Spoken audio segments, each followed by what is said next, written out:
ಸಮಸ್ತ ಸಿದ್ನಾಳ ಗ್ರಾಮದ ರೈತ ಬಾಂಧವರಿಗೆಲ್ಲ ನಮಸ್ಕರಿಸುತ್ತಾ ಮೊದಲನೇದಾಗಿ ನನ್ನ ಪರಿಚಯ ಬಾಗಣ್ಣ ಎಂಕಂಚಿ ಅಂತೇಳಿ.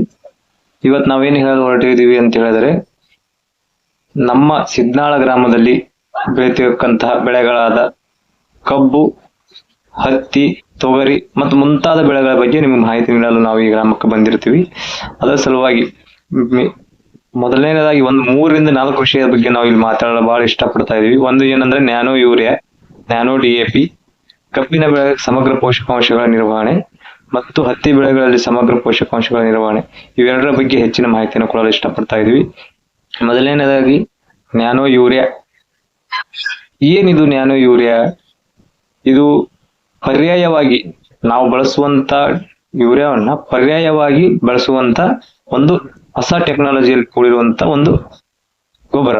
ಅದರ ಸಲುವಾಗಿ ಎಲ್ಲಾ ರೈತರು ಕೂಡ ಇದರ ಉಪಯೋಗ ತೆಗೆದುಕೊಳ್ಳಬೇಕು. ಯಾಕಂತ ಹೇಳಿದ್ರೆ ಭೂಮಿಯಲ್ಲಿ ನಾವು ಯೂರಿಯಾ ಹಾಕಿ ಹಾಕಿ ಹಾಕಿ ಸಾಯಿಲ್ ಕಾರ್ಬನ್ ಇರೋದಲ್ಲ, ಅದು ಕಡಿಮೆ ಆಗೋದ್ರಿಂದ ಭೂಮಿಯಲ್ಲಿ ಇರುವಂತಹ ಜೀವಾಣುಗಳ ಸಂಖ್ಯೆ ಕೂಡ ಕಡಿಮೆ ಆಗ್ತಾ ಇದಾವೆ. ಅದರ ಸಲುವಾಗಿ ಎಲ್ಲಾ ರೈತ ಬಾಂಧವರು ಇದನ್ನ ನ್ಯಾನೋ ಯೂರಿಯಾವನ್ನ ನಿಮ್ಮ ಬೆಳವಣಿಗೆ ಸಿಂಪಡಿಸುವುದರಿಂದ ಬೆಳೆಗಳಿಗೆ ಅತ್ಯಮೂಲ್ಯವಾದ ಪೋಷಕಾಂಶಗಳು ಕೊಡುವುದರ ಜೊತೆಗೆ ಬೆಳೆಗಳನ್ನು ಸುದೀರ್ಘವಾಗಿ ಇದು ಬೆಳವಣಿಗೆ ಮಾಡ್ತದ. ಮತ್ತೇನದ ಅಂತ ಹೇಳಿದ್ರೆ ಇದು ರೋಗವನ್ನು ತಡೆಗಟ್ಟುವಂತ ಶಕ್ತಿನೂ ಕೂಡ ಹೊಂದಿದಂತ ಬಹಳ ಪ್ರಮುಖವಾಗಿ ಹೇಳ್ಬೇಕಾಗ್ತದೆ.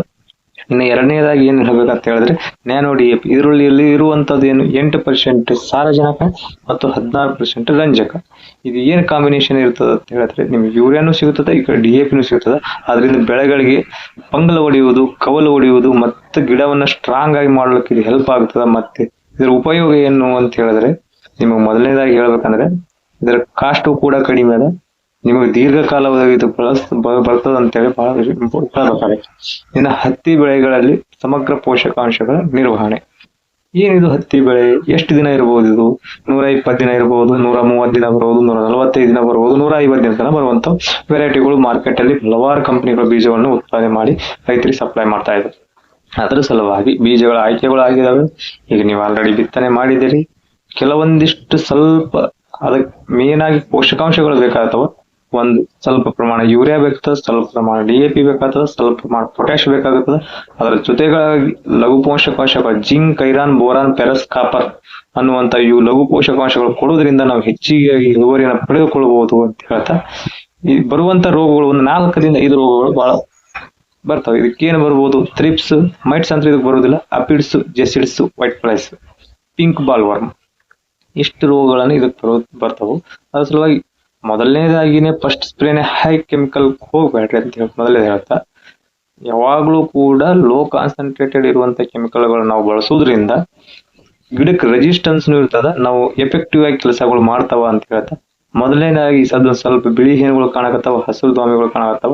ಅದರ ಸಲುವಾಗಿ ಮಾರ್ಕೆಟ್ ಅಲ್ಲಿ ಹಲವಾರು ರೀತಿಯಾದಂತ ಕೆಮಿಕಲ್ಗಳು ನಿಮ್ಗೆ ಲಭ್ಯ ಅದ. ಅದರಲ್ಲಿ ಮೊದಲನೇದಾಗಿ 1-2-3 ಕೆಮಿಕಲ್ಗಳು ಹೇಳ್ತೀನಿ. ಅಷ್ಟಮಾಪ್ರೈಡ್ ಬರ್ತದ, ಮತ್ತೆ ಅಸಿಪೇಟ್ ಮತ್ತು ಇಮಿಡಾಕ್ಲೋರಪೈಡ್ ಬರ್ತದೆ, ಅಸಿಪೇಟ್ ಮತ್ತು ಬೈಪೆಂಥ್ರಿನ್ ಅಂತ ಬರ್ತದೆ, ಅಸಿಪೇಟ್ ಮತ್ತು ಬೈಪೆಂಥ್ರಿನ್ ಅಂತ ಬರ್ತದೆ.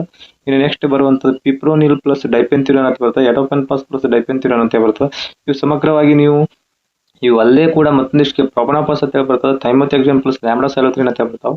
ಇವುಗಳನ್ನ ಉಪಯೋಗಿಸಿ, ಇವುಗಳಲ್ಲಿ ಯಾವ್ದಾದ್ರು ಒಂದು ಉಪಯೋಗಿಸಿ ನೀವು ಇದನ್ನ ಹತೋಟಿ ಮಾಡಬಹುದು ಅಂತ ಹೇಳ್ತಾ, ಇನ್ನು ಎರಡನೇದಾಗಿ ವೈಟ್ ಫ್ಲೈಸ್ ಗಳು ಬರ್ತಿರ್ತಾವೆ. ಥೈಮೋಥೆಕ್ಸಮ್ ಮತ್ತು ಅಸಿಪೇಟ್ ಹಾಕಿದ್ರೆ ಅದು ಕ್ಲಿಯರ್ ಆಗುತ್ತೆ ಅಂತ ಹೇಳ್ತಾ, ಇದರ ಜೊತೆಗೆ ನಾವು ಮೈಕ್ರೋ ನ್ಯೂಟ್ರಿಯೆಂಟ್ ಲಘು ಪೋಷಕಾಂಶಗಳ ಹೇಳ್ತೀವಲ್ಲ, ಅದು ಬಳಸುವುದರಿಂದ ನಿಮ್ಮ ಬೆಳೆಗಳಿಗೆ ಬರುವಂತ ರೋಗಗಳನ್ನು ತಡೆಗಟ್ಟಬಹುದು.